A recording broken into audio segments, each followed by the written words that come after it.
Everybody's got a price for the $1 Million Man. Who's that kid? Nick. He looks like Beaker from Muppets. The one on FS1, Nick Wright. Yep. Yeah.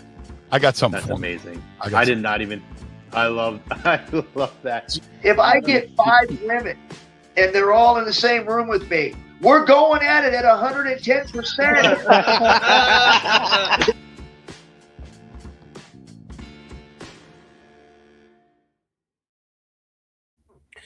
Good evening, everybody, and welcome back to another edition of wrong show. Lazy Booking Podcast. That's right. Don't adjust your dials. I am the best there is, the best there was, and the best there ever will be. My name is Ritz, and I'm taking over. Chrome is unavailable this evening, so he reached out, asked me to jump on here with the one and only Mr. Eric Archer. What's happening? It's a hostile takeover. It is. It's a coup. Where's the graffiti? We got to start spraying LAZY on it's a coup d'etat. Yes. We are taking over, sir. We absolutely are. We are here live. It is Tuesday, December 2nd, 2025. It is 72 hours removed from Survivor Series, 24 hours removed from Monday Night Raw. We've got a lot to talk about, but before we do that, we got to show some love. Dr. Paul Vidal and his team at SpecializedPhysicalTherapy.com. They sponsored this show and every other show. Check them out at Burlington, Cherry Hill, New Jersey, or find them on the web right there, SpecializedPhysicalTherapy.com. He's our doc. Make him yours. We thank him for sponsoring this and every episode of Lazy Booking Podcast. Thank you. Arch, we have a very interesting evening tonight. As I said, Chrome is not here. You two schmoes decided you were going to put together this little shindig that we call a show. We're going to dive right into things. Did he not put head first, baby? So he has so I'm in his folder in the producer side, and everything is in order, but the topic, the poll question is at the dead top. So I was like, he didn't have it in here. WWE Survivor Series WarGames did not live up to the hype. Agree or disagree? Obviously, like I said, we are 72 hours removed from Survivor Series. Petco Park. Me and Butters had an incredible live reaction show on Saturday. If you missed it, go back, check it out. You'll get some great insight from us. But we'll start with you, Eric. Where do you fall on this? Did it live up to the hype? Did it not live up to the hype? Walk me through it. Yeah, and also those of you that are joining in, we want to hear from you as well on these topics, especially this one here. I have to say, if I was somebody that was in attendance at Petco Park, I may be a little upset about the lack of matches. Some people I saw didn't have had issues with their seats where they got moved due to stage issues. So they redid some of the configuration. If I'm somebody who thought they were getting AEW Blood and Guts Part 2, then clearly you're not getting that, and it's not living up to the hype. For me, I disagree. And the reason I disagree is because I feel like, especially the 2 WarGames matches, you got what you were hoping for, specifically with the men. And we're going to talk about that as we move along. Not going to go into complete detail on it, but I feel like each match had story going into it that we either got a conclusion to it or it's starting something new. We talked about it last week where Survivor Series is typically the pay-per-view or the PLE most of the time, where you start to plant those seeds for WrestleMania season, starting with the Royal Rumble. So I feel like we got that, especially when it came to the men's WarGames match. I feel like the women's WarGames match, like I said, we're going to talk about it, but I feel like there was purpose and agenda that was accomplished in those matches. So I feel like it did what it was supposed to do. Was it the greatest PLE ever? No. Do I feel like it's getting a lot of bad rap on social media? 1,000%. I think it did what it was supposed to do. So I disagree. Well, let's talk about that. It's getting a lot of bad hype on social media, and I think you hit the nail on the head at a certain point. You said if you were looking for Blood and Guts Part 2, right? One, you clearly aren't a WWE fan in tune with the product if that's what you were looking for, because never has WWE ever said, "Hey, look what they did. We're going to do it the same way." Especially something to that caliber of Blood and Guts, which I will go on record, that was too much. When you're looking at Survivor Series and you look at it from a whole, it played out exactly how we thought it was going to play out when it came to the match card, when it came to the victors, who was going to win, who was going to lose. So on that aspect, it was a little predictable, but I think when you look at how things played out, specifically with the way that people were brought into each War Games match, you got very different dynamics throughout there. And for two matches to both go on for 40 minutes, obviously the women went about 30-ish seconds longer than the men. They were the bulk of the show. And it was different because it wasn't a baseball stadium. It was different because you didn't have the shark cages. So there's some content that we missed. We didn't see those interactions. So they made small, minute changes throughout the show that made it feel like you took the Royal Rumble and combined it with Survivor Series and specifically War Games. You know, having them all get their entrances and come down to the ring and everything like that. Do I think it lived up to the hype? Here's the problem. WWE as a whole, from Saturday to even last night, they said that this was going to be groundbreaking. It was going to be revolutionary. It was going to be epic. It was going to be something that we would talk about for ages and ages and ages. And I think they backed themselves into a corner with that. I think they created this unobtainable goal for themselves when you only have 4 matches on the card. This unattainable goal for themselves when you're looking at really some of your best stars all in one spot. Like they even said it Saturday night. The men's war game match was an all-star game. That's exactly what it was. And I'm no sports guy, but even I know the all-star games are never live up to the hype that they are supposed to. Right? So do I think they lived up to the hype? I gotta disagree, only because the only thing you take away from Survivor Series, you take 2 things away from Survivor Series. You took Liv Morgan, whose entrance, and we'll get into it in just a moment. We're going to go through all the matches, whose return kind of fell flat, I think. And I think part of that was because you're in an open air stadium. I think part of that is people expected it to happen. And then the masked man during the men's match. So with those different things at play, it's what did you give me? What did you bring to the table? What did you say? What did we take away other than John Cena's final PLE? Okay, woohoo, big whoop. In the grand scheme of it all, I would like to, and I think the other problem is we went in so excited because Survivor Series is the kick. It's like the preseason, right? Between now to Royal Rumble, this is preseason for WWE. You know, SummerSlam to Survivor Series is like training camp. It's like spring training. Insert your sport analogy here. Survivor Series to the Royal Rumble, that's preseason. And then Rumble to Mania, that is the true regular season. Do you know what I mean? There is no postseason. There is no, because then you go straight into the draft and other stuff. And I can make sports analogies about all entire WWE year. We all went into this really thinking we were going to get more. And I want to jump into the matches right now. And I want to go straight into, the women's match. They kick off the show. Team Rhea, AJ Lee, Alexa Bliss, Charlotte Flair, Io Sky, and Rhea Ripley. They take down Team Asuka, which was Becky Lynch, Last Legend, Nia Jax, and the Kabuki Warriors. I was obviously live, so some of my stuff, we were exclusive on Lazy Booking Podcast over on YouTube, and we were also on my Twitch channel. Thank you guys also, by the way, for the support on all of that. We had an amazing time. What did you think of the match?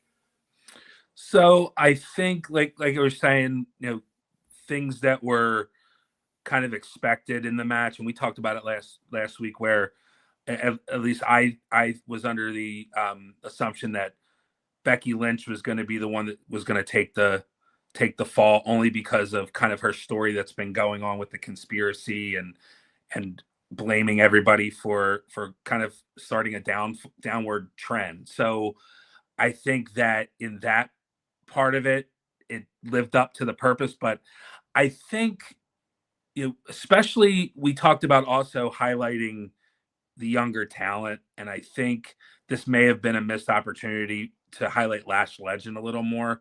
I know she got a few spots in, and she was the last woman to enter on the bad girls on the heel side. So you would figure she'd come in and just go to town and throw people around. She did a little bit, but I kind of wanted to see I wanted to see more. I wanted to see more of an impact. I think there's still, of course, she just came up from NXT, so of course there's plenty of time for her to get that. But I think in that stage, with 40,000+ people at Petco and watching on ESPN, I think that was a missed opportunity to I'm going to highlight stop her. you. I'm going to stop you right there. I disagree, and the reason I disagree is because as soon as I threw it to you and I said, "What did you think of the women's war game match?" the very first thing you brought up was Lash Legend. I think that having her come out last, and she took her time. She soaked all that in. They stayed with her. They didn't like cut back to the ring for half a step. No, they stayed with her the entire time that she walked down to that ring, because she did. She walked. She didn't even put a little pep in her step. She took her time. She got in there and she started just leveling people left and right. And they really made her look like such $1 million. And fast forward to the end of that match, she takes an awful miss from Asuka. I don't think Asuka was really ready for how tall she was. She took an awful miss from Asuka, and it protected her from everything that would follow on that. They did a great job protecting last year. They did a great job highlighting last year. This was Lash's match. I don't agree, because I think I wanted to I agree that she got her licks in, but I wanted to see more. I think it could have been more. And I get what you're saying with that, because when we talk about the men's match, I wanted more. And so I get that logic, but I don't want to take away from what she did, because given the opportunities, she took all of them, and all other 9 women in there helped make her look fantastic for being the youngest on the roster in that match, for being the one with the most inexperience in a match like that, in a setting like that, in front of that many people. They made her look great. Not that she's not great, but they all helped elevate her. They did their jobs and she did hers in return. I think it's overshadowed by that last segment, that last part with Asuka. But I just think I don't know. Let me ask you this question, and we're jumping ahead to Raw a little bit. But if her and Nia are in that segment at the end of last night, or even at the start of the night, when Rhea and Io come out, and then Charlotte and Alexa come out, if they're involved in that in any way, shape, or form, does that change your mentality on it? Maybe a little, just because they highlight, and we're going to talk about it, and I think that was one of the highlights of Raw, was the emergence of tag teams on the women's side. All of a sudden, now you've got a series of women's tag teams that have organically been created, and now that could have been one there, and maybe that continues, because you can defend the tag titles on Raw and SmackDown. Maybe we see that Friday night, but I think just because it's momentum that you can bring, and if you're coming in and want to highlight her even more, it's a way to do that. But I'll wait till SmackDown, if we see a little bit of her and Nia kind of getting involved in continuation of kind of that momentum we're seeing. Then maybe I think that's I think it's also hard because the Kabuki Warriors are heels, and so are Lash and Nia, because taking the mist, Lash should have very easily come out there and just leveled Asuka. But she's the heel. They're not going to do that during the fight. So there's ways to do that. I think, and again, it's a catalyst of them backing themselves a little bit into a corner by putting them in this War Games match. I do think though that Lash did phenomenal. But let's talk a little bit more about some of the spots. We had Io Sky bring the AJ Lee. No, Rhea Ripley brought out Io's trash can. Yeah, Io brought the lid out, and then the trash can AJ followed. Gave it to her with the most adorable upsies that ever in the planet Earth. And then what no one, I don't know if I know we didn't catch it on the live, but she does Io's taunt while on Rhea's shoulders as Io jumps off the cage, which was a great spot. If anything here, and I want to focus on Becky Lynch for a moment, having Jessica Carr in the ring, having Jessica Carr be a part of that finish is really important for the storyline for Becky Lynch. But it was interesting. They mentioned in the pre-show, and we talked about it a lot on the live, if somebody left the ring, then that would have forfeited them for their team. That was the moment you should have had Becky dip out of the ring. When Io takes all of them out, Becky should have just walked over, kicked the door open, and gotten out. Didn't she try at one point? She tried climbing the cage, and they brought her back in. And that's when they all hit her with the different moves. And AJ locked her up in the Black Widow. But that was because if you didn't do it in the men's match, you made such a point to highlight it. Where was it from here? Like where were you going to do it? And that would have fit Becky with what she's doing, boycotting Raw right now, how she's calling out Jessica Carr, how she's calling out Adam Pearce, and saying she never tapped. It would have fit so well right there. Agreed. And it would have given everybody on her team, if, for example, Lash could have turned around and bicycle kicked Becky Lynch last night when Becky was doing her boycott promo on social media.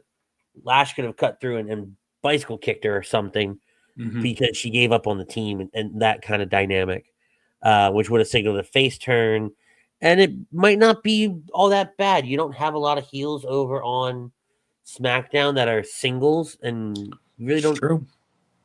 You gotta set the stage and lay a foundation for these people, and the heels that they do have, you're not doing much with. I think your best heel woman on SmackDown right now is Jade. But then a close second is Zelina. Don't forget Chelsea Green too. So you got. It's weird though. I don't consider Chelsea a heel. She's easy. She's easy to and the way that they're talking about SmackDown, but it's kind of weird after last Friday. Who's the heel and who's the baby face with Jade and Chelsea? So it's like, are you programmed? Like, where's that going? I'm sure it's going. Jade's gonna just wreck everybody, and doesn't matter who it is. But I think too. I mean, there's not a lot of baby faces over on there either. So that could be an opportunity for somebody to step up and face Jade until the inevitable Bianca return. Correct, and I think that's what you need. You need to set that up. Going back to the match real quick. What did you think about? I see a lot. I see people online, and I think I'm going down rabbit holes sometimes, and people complaining. And one of the things I hear is AJ Lee didn't get involved in the match at all, except for the end, and she didn't do anything. Like, she's not supposed to do anything. Part of her.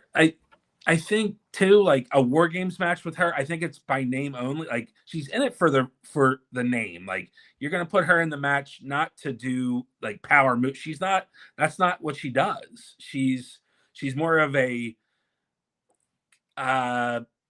psychological tactic type wrestler. So for her to be in the match, it's great. I'm glad she was in it, and it furthers that story with Becky. But I think she's just getting too much.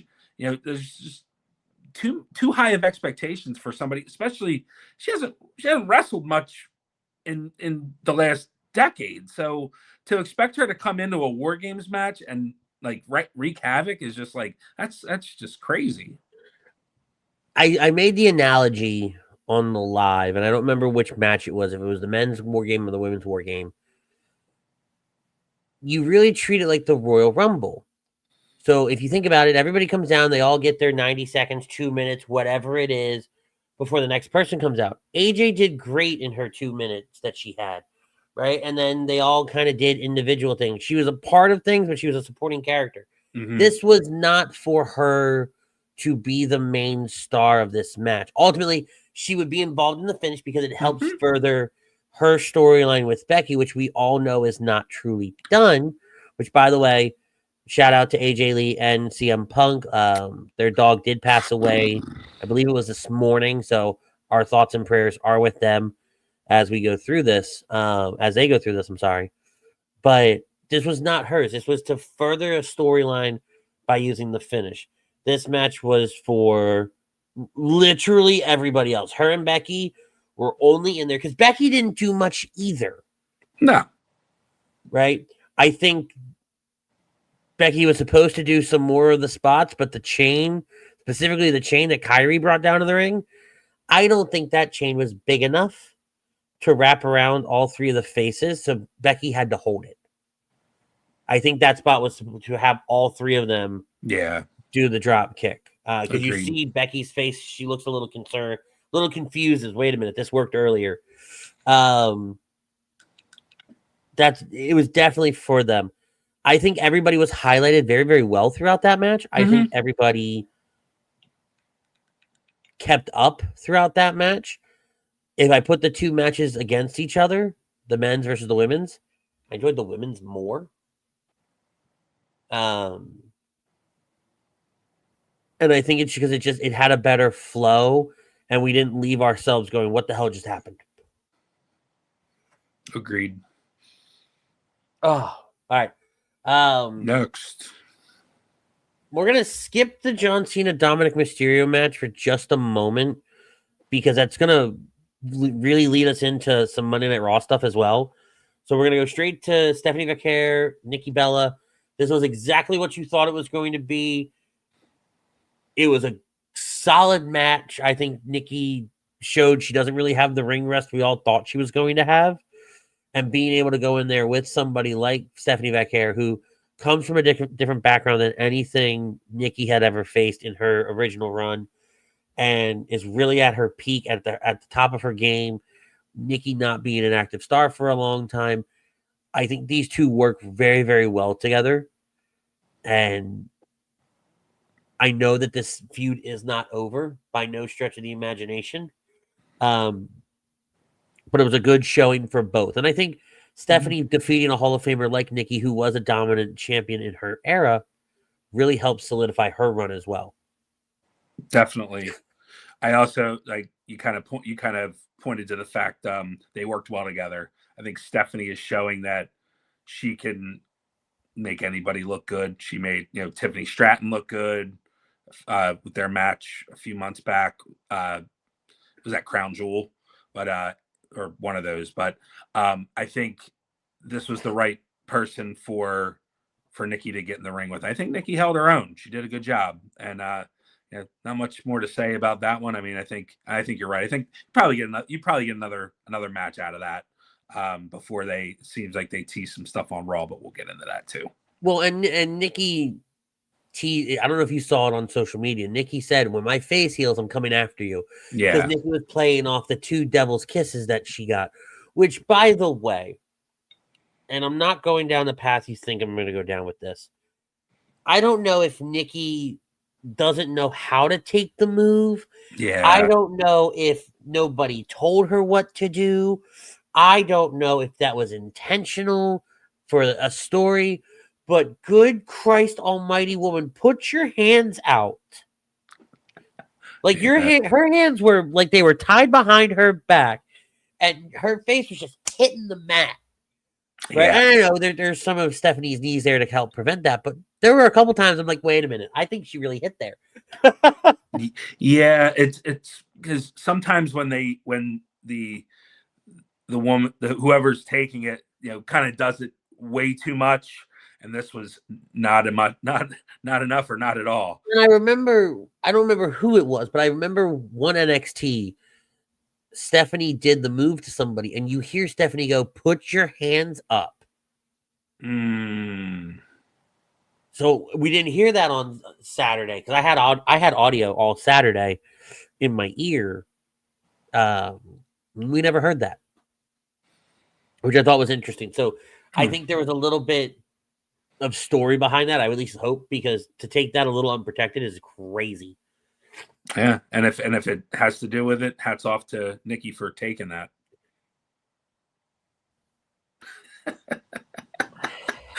That's what I have to say about that. We got the men's war games. Yeah, let's do the men's war games.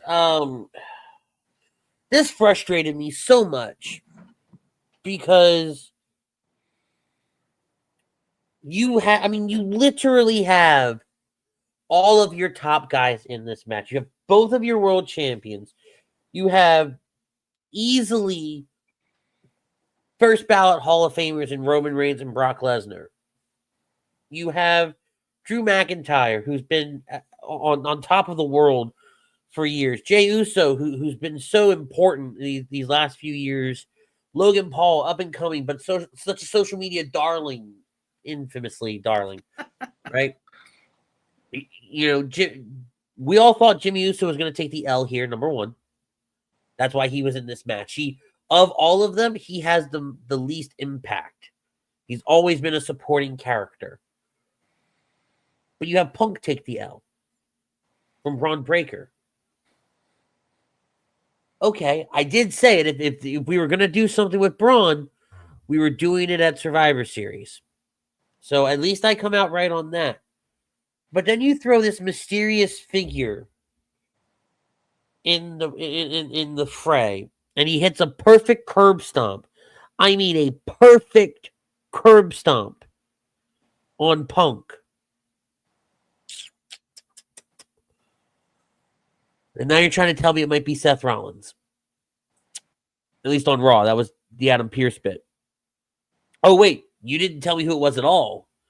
Your promo in the ring didn't allude to him at all. This is where I wanted more. I wanted the reveal. If you wanted to leave that match, which was a cluster, because you had Roman and Brock fighting outside the ring, yeah, that made a ton of sense. Brock stepped out of the ring before the match started, so his team didn't forfeit. But Brock steps out of the ring to meet Roman out there. They beat the crap out of each other, then go in there, and Brock throws everybody around for a little bit, and then he just takes a nap. He took a nap. He wasn't part of the last 5 minutes of the match. Roman, not a part of the last 5 minutes of the match. Right? The reveal should have happened Saturday night. It will die on this hill, because then Monday night, when you go to Raw, which is supposed to be this big, epic, huge Raw of the year, we start out with Io and Rhea. When is the Braun Breaker segment? Not even at the top of the hour.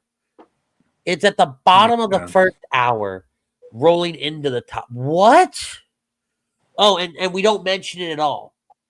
Braun Breaker has a borderline aneurysm in the ring. I'm confuzzled. Can we talk a little more about the War Games? What was the We're all talking about the War Games. I'm just No. I mean, like I'm continuing like the kind like of where it falls flat for me. What about Go ahead. No, you're good. Where it falls flat for me is that you did nothing in this match. You did 40 minutes of twiddling your thumbs, Jey Uso not understanding where he is half the time, and then you have such an anticlimactic end.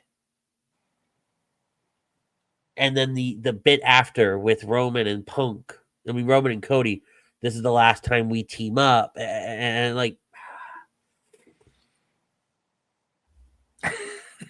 it made me so mad. I wasn't mad on the air because I think part of that was because we were on the air.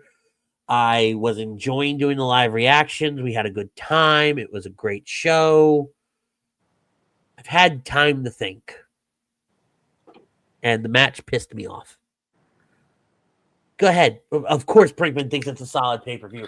Of course he does. Look, so two things that you didn't allude to the match that I'm kind of puzzled with is what was the deal with Cody's elbow to Punk, and then they allude to it a little bit like when they were together, the three of them with Roman, and he's like, "You hit me in the face. What's that?" And then they walk off together. So like, what was that all about? The other thing, why in the middle of a War Games match do you decide to turn the music back on and do some yeets? I didn't have a problem with them turning the music back on for two reasons. One, I am not an AEW guy. I am not a fan of it at all. What I am a fan of is when they do the Anarchy in the Arena match and they just have music playing while there's people beating the crap out of each other. Selfishly, I enjoyed that. Right? Okay, fine. But then to have Brock's music, you don't even do a timer. You did nothing. Brock just said, screw it, and cut it off. That was perfect.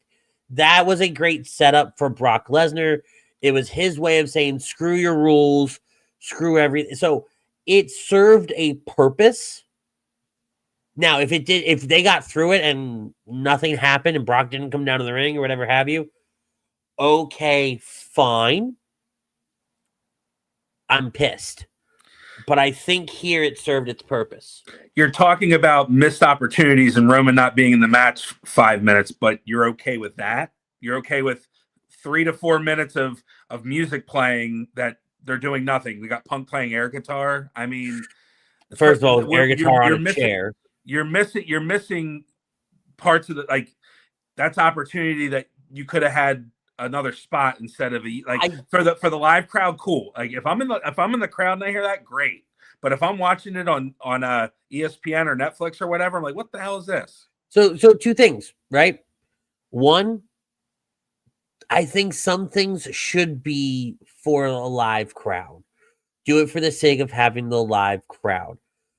I've been to a lot of shows, right? And sometimes that stuff kind of wakes people up and brings them back in. Do you know what I mean? I won't say it was a long show because it really wasn't. It was only 2.5 hours, something like that. A lot of breaks. There were a lot of breaks. Yeah. But so you need, and also you're going to have 45,000 people in there and you're not going to give them a moment to yeet, which let's call it what it is. It is the most over entrance in professional wrestling. It's what people love doing. If they wanted it, come out first. Have them come out first. That's the thing. Like, I see your point. I'm not saying you're wrong. Right? I know. Yeah, like I just think it was out of. I get the concept, and I agree with you that like it served a purpose. I get like Jey can't. Brock comes out and does whatever he wants. Here's the other problem, though. Jey can't go the full time. He gets blown up too easily. We saw that when he was world champion. Mm-hmm. We saw it when he would come down to the ring and he would yeet and he'd be winded by the time the match would start. So I'm okay with that. Again, looking at it from a storyboard, right? If you have Brock Lesnar come out during his music, you didn't do a timer for Brock. You didn't do nothing. It was Brock's way of saying, screw your rules. I'm not waiting your 3 minutes. It felt like forever, I think, because they didn't change camera angles. They really just stayed there. So I think it felt like forever, but I don't think it was really all that long. That's a good point. And then Brock comes down and starts wrecking shop on everybody. Yeah. I'll say, too, we talked about earlier about like the shark cages, and I'm a huge proponent and a fan of the shark cages. Now, I know they didn't do them in WCW. I got that all week. They didn't do them in the original War Games, okay, but they did them starting in NXT, and we've seen some really good moments out of those. We saw Dakota Kai turn on Tegan Knox. Great callback. Yeah, like we've seen some really good moments in those things. Now, I get that the stage was extremely small, and I saw some on the pregame show. I guess it was brought up about the wrestlers coming out through the dugout, so they couldn't. So it logistically made sense not to have the shark cages, but I think just the uniqueness and the aura of those cages, and wanting to see. Wouldn't it have been hilarious if Brock Lesnar's in a shark cage with these guys and like he's and like that's where I'm a big proponent of it. Is like it's just a different look, it's a different feel, it's different than a Royal Rumble type entrance. If I want to see the Royal Rumble type entrance, I'll watch the damn Royal Rumble. But I think it could have been done like it just took away from the element of War Games. If you don't have them out there all together like the original War Games were, then the shark cages make sense. If you don't have those and you have them just coming out, like you get the surprise element only for the middle people, not the first couple, So I just think it takes away more than it helps. I agree with you, and I 100% agree with you. The only other thing I'll say to that is the way they've been, and especially in this match, that they had Brock and Roman interact, and the way Brock met him at the ramp, them not having the shark cages worked here. Because if you had the shark cages, there's no denying the fact that Brock would have either broken out, right? Or both him and Roman, they would be talking shit to each other across the stage. They would both just come out and start brawling right there on the stage, which for us would have been great. But for the overall match, would have fell incredibly flat. I get it.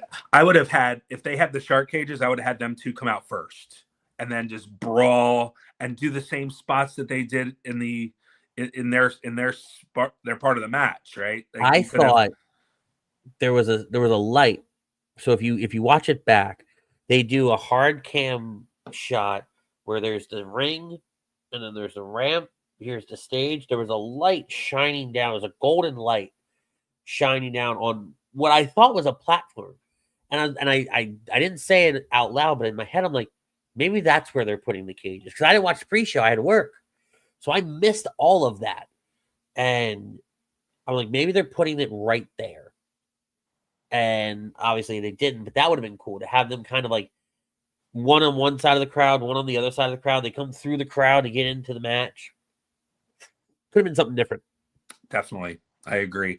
So I want to talk about the elbow. I want to talk about the elbow because we glazed over that just like they did.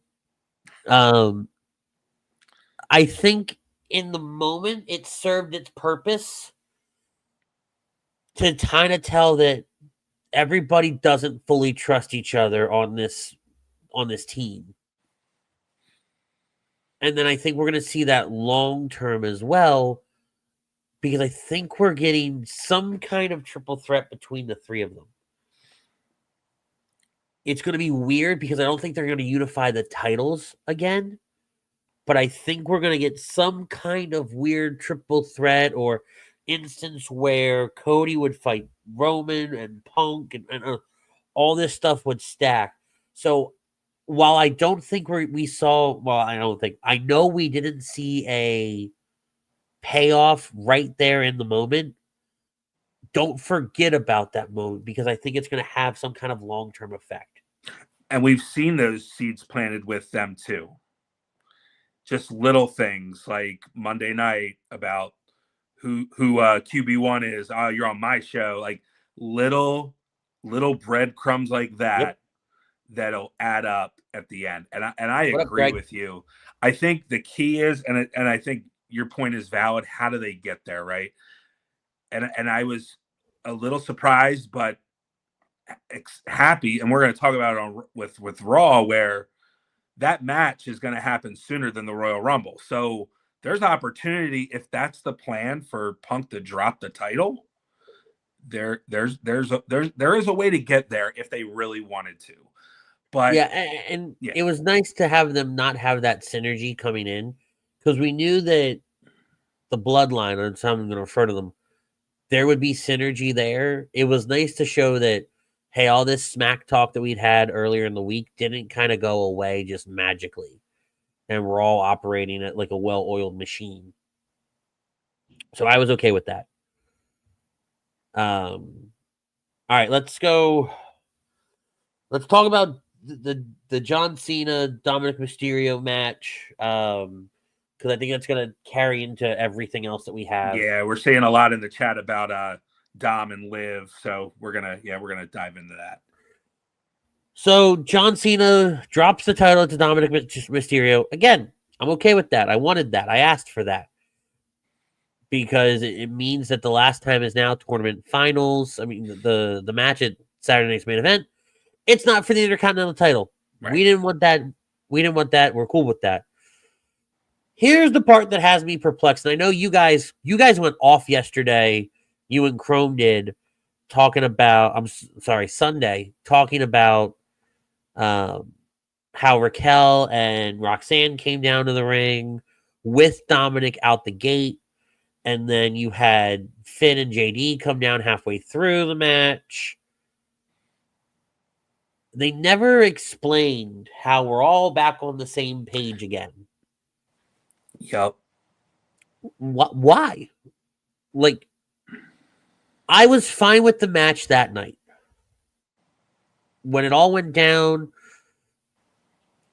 it made sense, but I had it all ending a different way, right? Like, it made sense for Roxanne and Raquel to be out there, because then it would justify Liv's return, right? She comes out, she, fights them off. She's coming back as a babyface.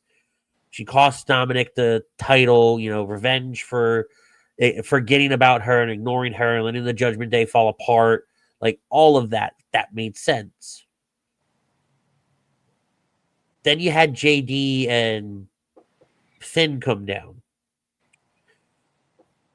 While I'm happy that they got the moment with John, you weren't needed. You guys could go back and play WWE 2K26. Right? Having Liv come out when she did was perfect.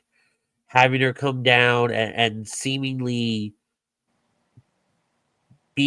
pull a John Cena, Chrome didn't like it. I didn't mind it, because initially I didn't catch that she was doing it like it, because but I said it on the air too. I popped for her return, even though we all saw it coming. And then when she jumped in Cena's arms, those eyes, John went angry. Liv went crazy. Yeah. And Liv did it so much better than John did. And then she planted her foot. Like in the John Wiener.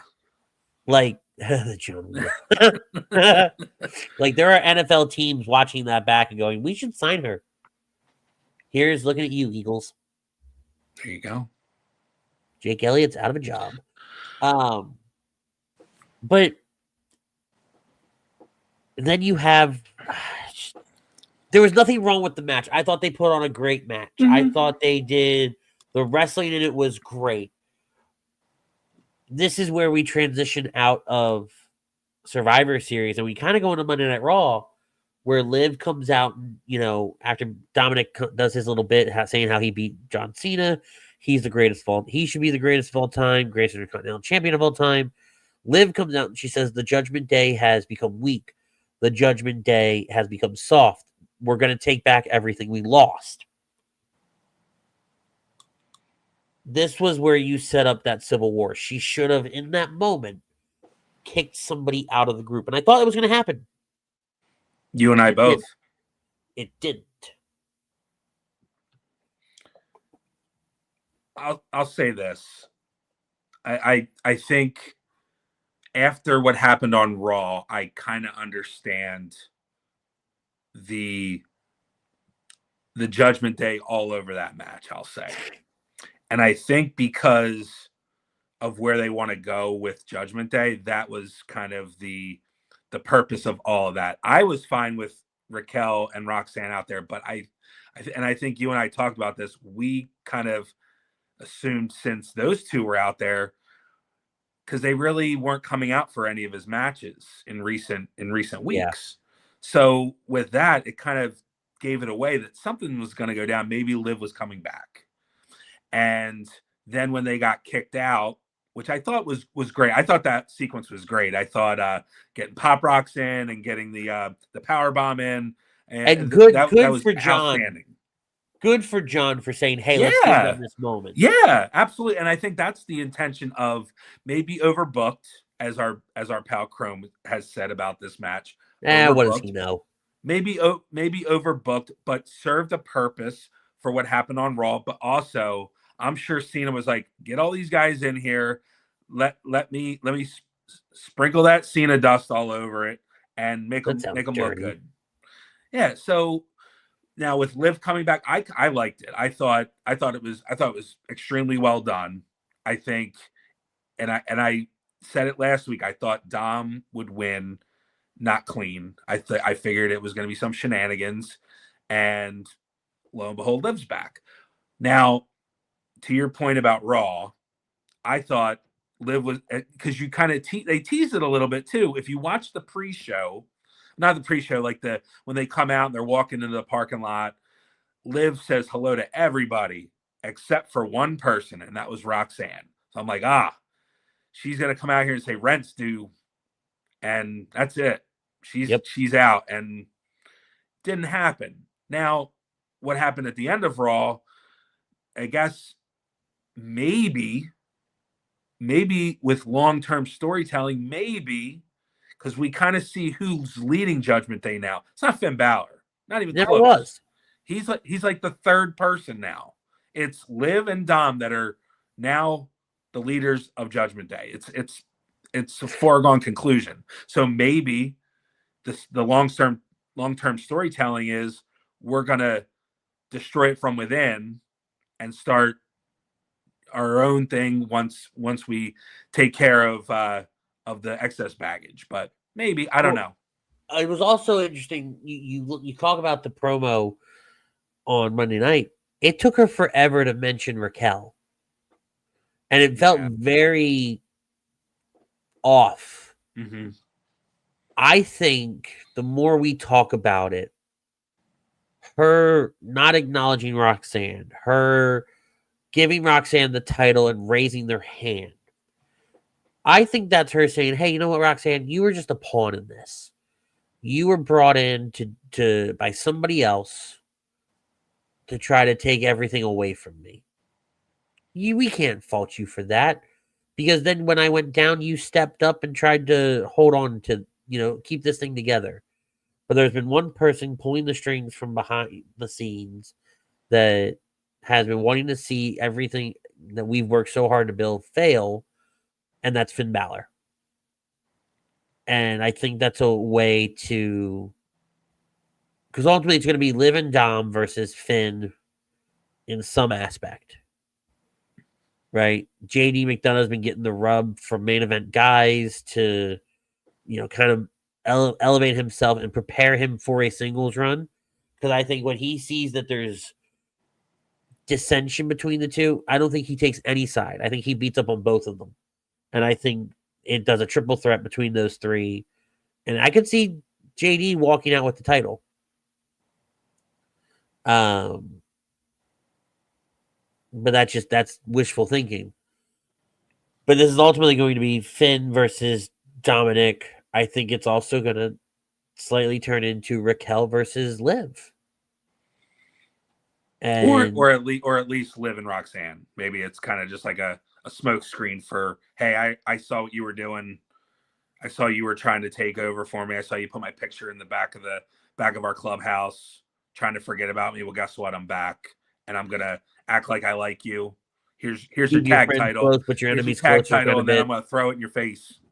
Yeah, it is very possible. I will say, coming out of Survivor Series weekend, this was done, I think, of everything, the best. Because this is what we're all talking about. We're not talking about the masked figure as much as I think we should be, because it was a main event spot. we're talking about Liv and Dominic. And I think it's also we've anticipated Liv's return for so long. I think they did a great job kind of hyping it up. I think it fell flat Saturday night, partly because it's an open arena, partly because you just randomly had the Judgment Day out there with no explanation. I will say, though, and probably a good part of that has to do with John Cena being involved over the last couple of weeks with the Intercontinental title. It served its purpose as far as making Dom, and not only Dom now, but now you've made the Judgment Day relevant again. We've kind of talked about where it's like, when is the end for this group? This group has kind of just been flailing around. We'll win the tag team titles. Now we don't have them. The win, like, kind of just doing that, like you were saying, playing 2K26 in the clubhouse. It's kind of what they've been relegated to. But now they've been given kind of a little bit of more of a Cena rub, where now maybe we're going to see a little bit more out of the group. Especially, I mean, we're going to see Liv and Dom, and Liv's already getting movie roles again. So, I mean, it would be foolish not to use that as momentum and leverage to push Liv even further up in popularity. I mean, they're heels, but I mean, her and Dom together are over like Rover. No, I agree. Let's stay with Monday Night Raw, and let's talk about the Braun Breaker segment. You sound like you hated it. You said you didn't like it? So part of it was, so I streamed last night on Twitch, and I caught bits and pieces of it because I muted. It had gone to commercial, and so I muted it, and I was playing Fortnite while I was doing it because I obviously have an awful attention span. And by the time I pulled it back, I just saw Braun freaking out, and the ending felt very, because Logan Paul got on the mic and was like, "Yeah," like, all right, this ended weird. How do you feel about it? Walk me through it. So I'll say that Braun Breaker, as we've seen since the Vision was formed with the original with Seth, kind of been in the background, not really highlighted. We've seen Bronson. We talked about this where Bronson got his big win, and we were waiting for Braun. And I will say, going back to the ending of that WarGames match, the one thing that I'm happy about, and we talked about this, and Chrome was 100% spot on. I'll give him his props. I'm kissing ass. It's all right. He got it right that Punk was going to take the win over Braun Breaker. And if there's one good thing that came out of that, it's Braun got his big win. One good thing about the men's WarGames match is Braun got the win. Okay, you said it backwards. That's what threw me off. Oh, sorry. But Braun got. I'm rewinding. I'm starting over. Okay. So Braun got his win. So he grabs the mic and he starts talking about Punk, saying that he thought it was going to be tougher to beat him, and he's a paper champion, and he segues to Seth Rollins being a narcissist. He called Punk a bitch. And I did hear that part. Yeah, he said, and then he segued to Seth being a narcissist and having to worry about his wife being the bigger star of the family. And it was a solid promo. Now, yes, he yelled quite a bit, and I think maybe some of that was rehearsed and forced. But you know what? Coming from him, I mean, we've talked about where Roman Reigns started as in 2016, 2017, couldn't cut a promo to save his life. And we all know about the succotash promo. See, I can't even say it. Where he has come from that point, from that point to now, where Braun Breaker is worlds ahead of where Roman Reigns was. Yeah, so if that's his first promo, cool. I guess my problem with Braun Breaker is you're an unpredictable badass. Fine. You're loud and heavy hitting in the ring. Fine. What would be scarier is if you were really controlled and methodical and level tone when you're talking on the mic. The whole like freaking out and yelling, it feels too gimmicky. It feels very much like his dad. Right? Like I'm waiting for him to just start barking at a certain point. And not even like a fun bark, like a yippee bark, like a yippee dog, you know? Because his voice, so one, his voice cracked at the end of that promo last night. I'm new here, but everyone's saying the theory. We can talk about that in a minute too. Yeah, we'll give us 1 second, Rocco. Yeah, thanks for joining. Yeah, absolutely. But his voice cracks at the end of that promo last night, and it just, I don't know, it took it away from me. If he's just methodical with it to the point that instead of Paul Heyman like chuckling in the background and Logan Paul going, yeah, right? Like have them all be a little scared and be like, wait a minute, he's going to kill us.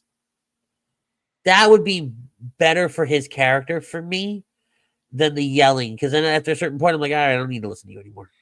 Right? Yeah, like I'm just going to tune you out. Yeah, especially when you have the Oracle Paul Heyman by your side. Let him do all the talking. Let him, say those things. Yeah, shut up. Yeah. I don't need you to talk. And then he can come in and do his thing. And I mean, now they've set up this match for the first week of Raw for the world title. Which is dumb. You can't change my mind that we're going to do the anniversary of Raw on Netflix. We're going to do this match. Nope. Because it's 3 weeks removed from the 13th of December. That's 3 weeks before the next Saturday night's main event. It's 4 weeks before the Royal Rumble. No. All you're telling me is Braun Breaker ain't winning this title. No. I'm okay with it not being at Royal Rumble. I'll say that. I think maybe a Saturday night's main event would have been a little bit the one in January. Exactly. That one. Well, that one the week before. Let him lose and then let him go run the gauntlet in the Rumble. Yeah, or wherever direction. And if you want, and if it is to drop the title like we talked about, then Punk can kind of segue to where he's going to go. But I was fine with the promo last night.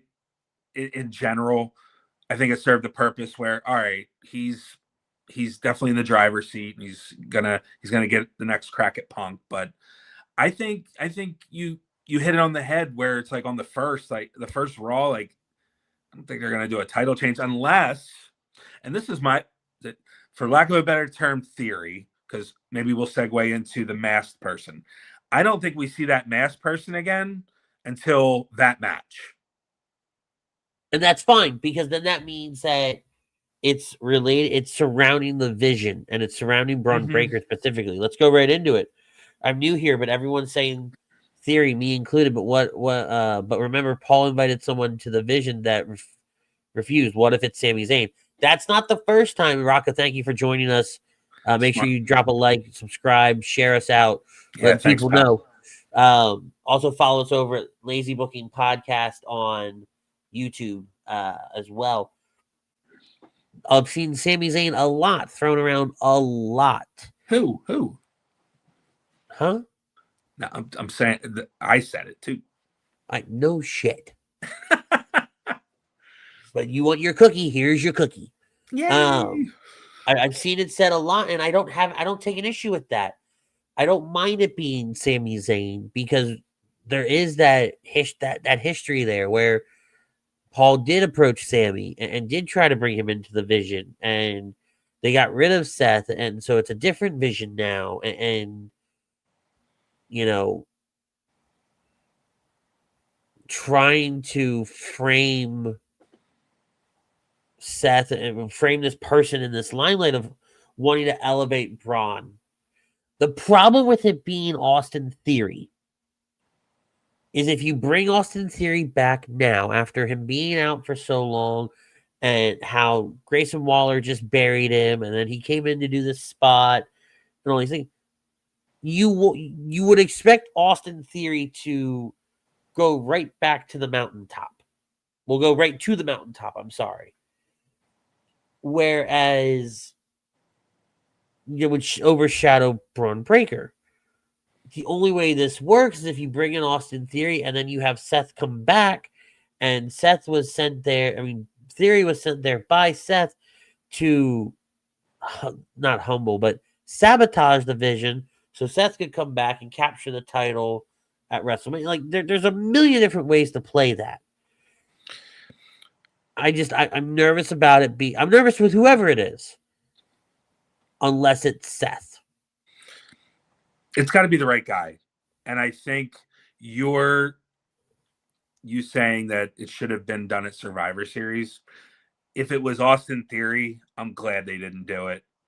Well, maybe they should have done it because they would have been done and over with, and then you don't have to. Okay, he helped out; he's part of the Vision.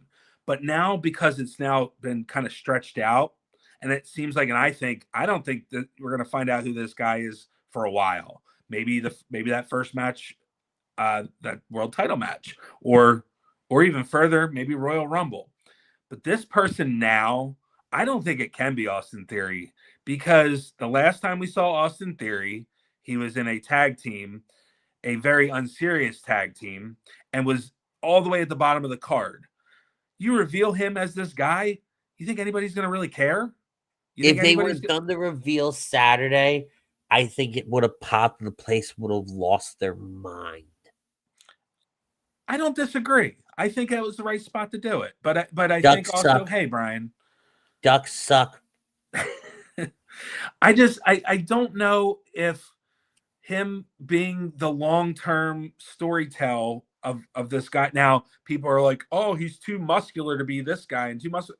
Who says the guy's going to be the guy who was out there? Like, it could be anybody. You could the guy who it really is could be sitting at home, like waiting, like, all right, I got the call. Seth. Here, I'm the guy. Yeah.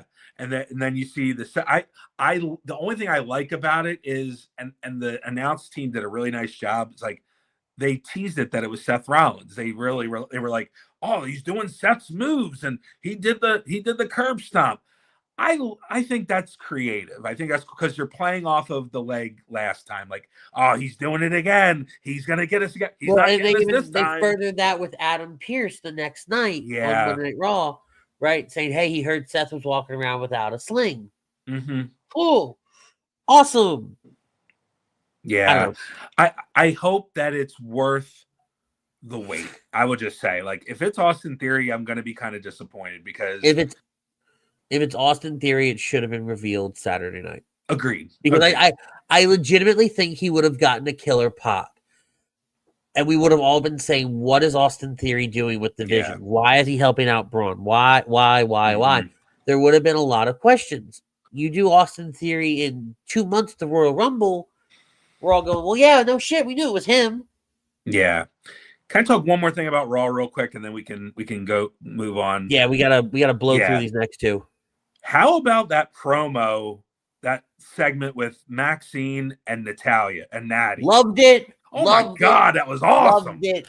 If you go back and watch I had it on and I was getting ready to mute it again because it was right after something, and I was gonna go play another round of Fortnite. And I went, wait a minute, what's this? And I'm watching, I'm like, oh, this is a nice vignette. Wonder who they're debuting, because I couldn't pick up on Natty's voice right away. Mm-hmm. And then it hit me, and I went, oh my God, this is the greatest thing ever. If it is Seth, which I very highly doubt it, remember the higher power that Vince was under the hood. Oh my God. It was me all along, Austin. It was Damn it. me. I don't think it's Seth. I think it's too obvious that it's Seth. First of all, I love the reference, Rocco. I love it. Oh yeah. But damn it, I actually think that would make me mad. I think that would fire me up. He'd come out with his head. He'd be like, I think that would fire me up. I know that was a beautiful. Yeah, that was awesome, and I can't wait to see what the end game is with that. Where is Natty gonna? I would guess we're gonna start seeing Natty on the main on Raw, possibly. Yeah, I think so. I hope so. All right, let's do real quick. The Last Time Is Now finals are set. This is going to be on Friday night, LA Knight versus Gunther.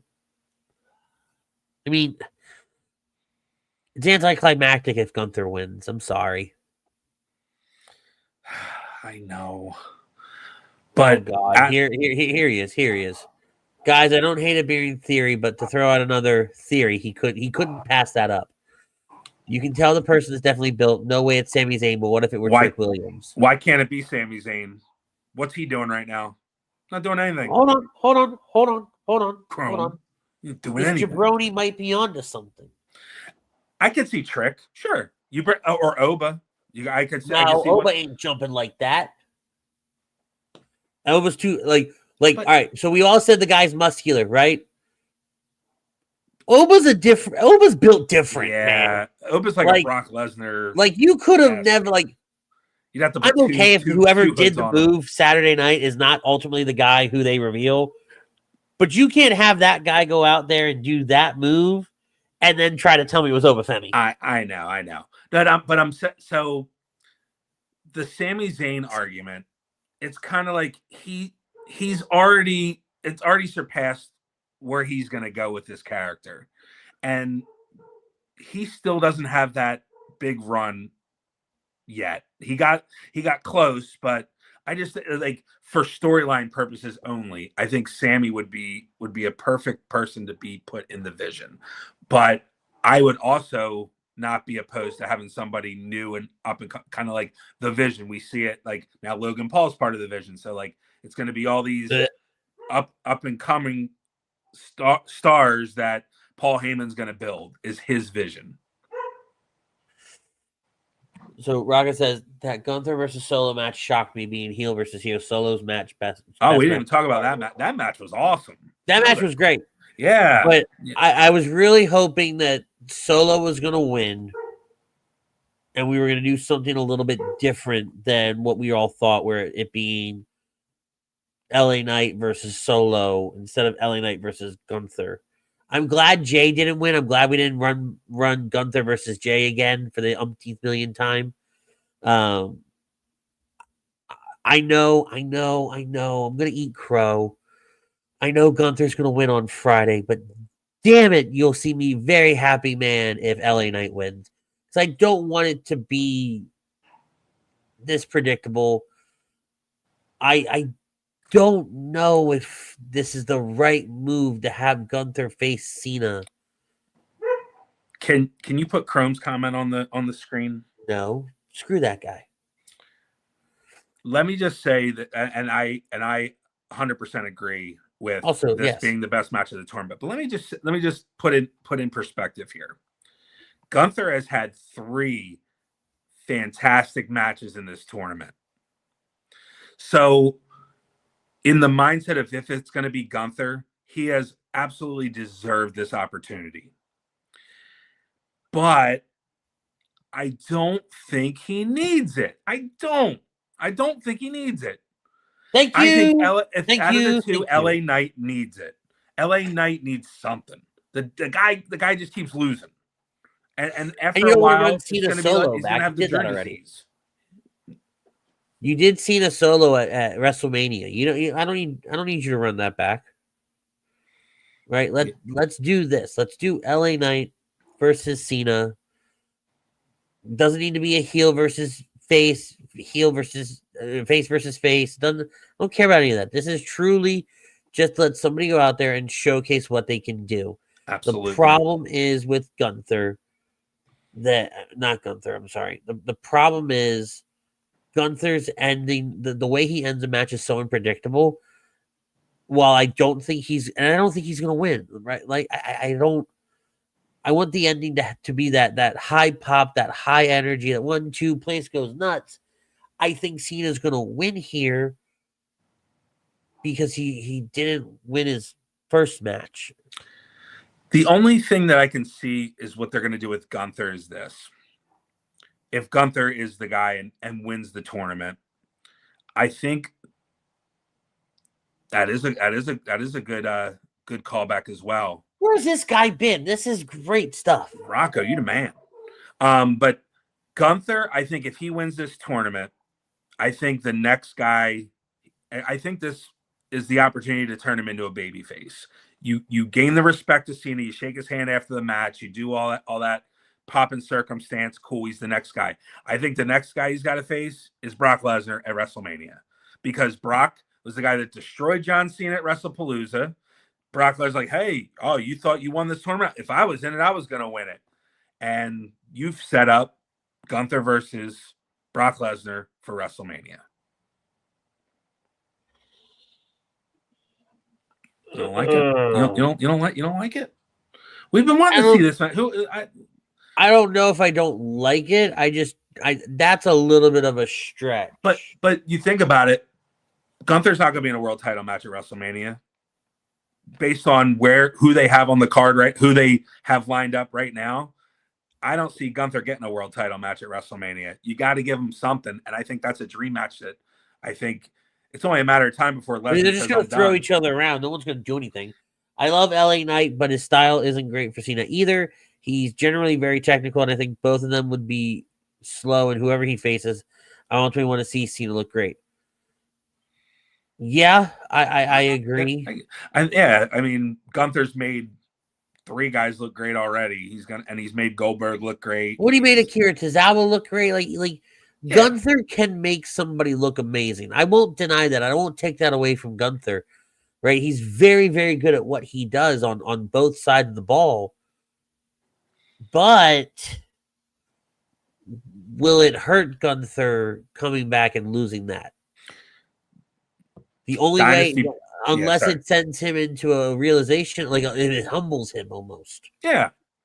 Dynasty brings up a good point too. I think they've alluded to that in Knight's in his promos, like, oh, we've had some history. I think that's what he's alluding to. We've teamed up and kind of playing off some sort of history, why it makes sense for Knight to face John Cena.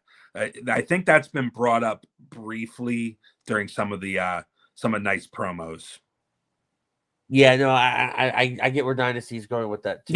Yeah. He gave Goldberg the best match of his career in his last. I don't disagree. I don't disagree with any of that. Yep. The only way this works is if Cena beating him humbles him, because Gunther's always said he's the best. That's how you get me to a face turn. Yeah, you shake hands after the match, and Cena gives him his flowers, like, great job, and Cena rides off into the sunset, and Gunther now takes the mantle as the guy who retired John Cena, and now Gunther is the guy, and now that's what I think. Who better? And I like the idea of Ilya Dragunov too, but I think Gunther needs something bigger on a bigger stage, and I think that moment could be with Brock Lesnar. It could be. Maybe I'm way off, but I think it's a logical place to go, especially if you win and then you become a babyface. All right, we got just a few minutes left here. We do have the hockey happy hour starting in. I think he goes over Cena and Cena raises his hand. I'll disagree with you on that. I would like to see Cena win and humble Gunther a little. That long-term wise humbles Gunther. Gunther versus Ilya at Mania for the U.S. belt. Gunther wins and Gunther takes the U.S. belt, brings in European title like MJF did with the American title. He made the IC title very big. I mean, I'm not I think Ilya's doing a really good job with that title. I think Gunther would be a legitimate person to beat him, but I think there's going to be somebody else that comes along that I don't takes see that title from him. But I think the concept is good. I like the concept. Gunther can't go backwards right now, and I think that putting the U.S. title on Gunther is a step backwards right now, only because Ilya is doing great things with it. The open challenge is great. That is kind of building up something with Tommaso Ciampa as well. Yep. Trying to insert Gunther in that at this moment won't work. Talk to me in about 6 months to a year. Maybe, just depending on where Gunther's at in his career and who's got Also, the US also title. Ilya. I would imagine at that point, hopefully he's not the U.S. champion and he's up the card a little bit, especially if No, I think Ilya's going to sit here in this mid card for a little bit. Only until we start seeing some of these top guys kind of riding off in the sunset. I think Brock's going to ride off into the sun. If Brock fights Gunther, I think that's his last match. Roman's not that far behind him. We know AJ's leaving. We know Randy's going to be leaving soon. Finn's getting up there in age. So once we start taking some of these guys and we phase them out, then you can bring in Trick Williams, Obafemi, Ilya. Your NXT main event for the last year becomes those top guys. Very true. Good points. All right, you wanted it. You're getting it. Let's talk about it. TNA Wrestling lands a deal with AMC. Yay! Look, I think it's good news. It's good news because there's more wrestling on TV. There's more to watch, and I think like we needed more. There's sickos like me out there that like to watch it. What do you want? But now I can watch it if there's nothing on Thursday night. They're going to be on Thursday, a night that doesn't have wrestling right now. Oh God. Be happy for these You're not guys. going to watch it. What do you mean they're not going to watch it? You're not going to watch it, you jackass. Yeah, I'll watch it. Okay. So for everybody that's confused, because I clearly was up until 2-3 hours ago when these geniuses said, let's end the show with TNA and AMC.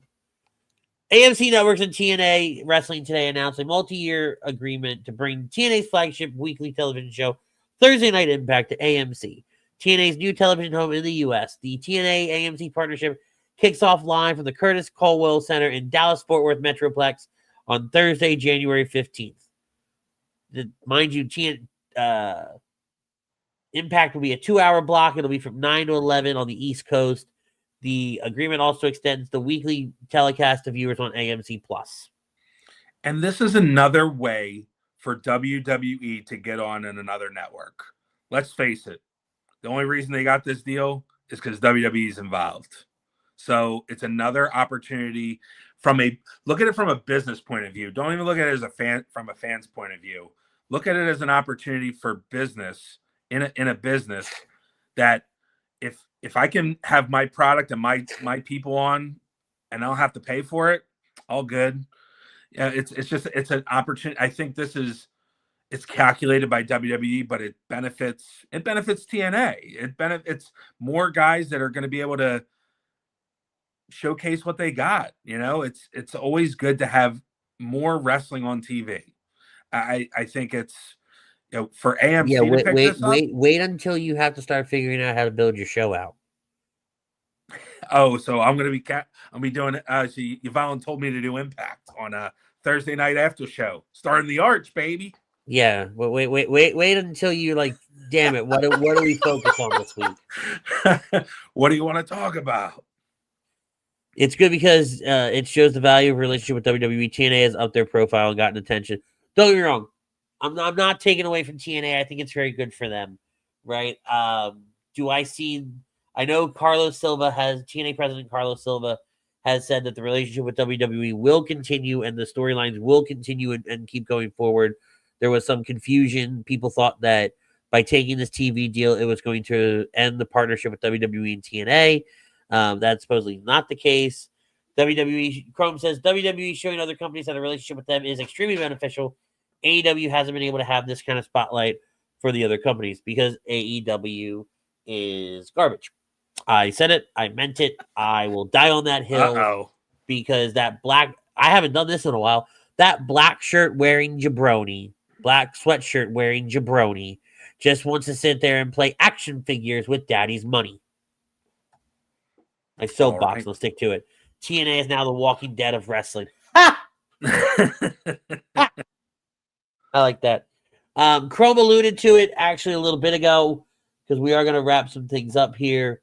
Next week starts a 2-week segment with the one and only. Where is the picture?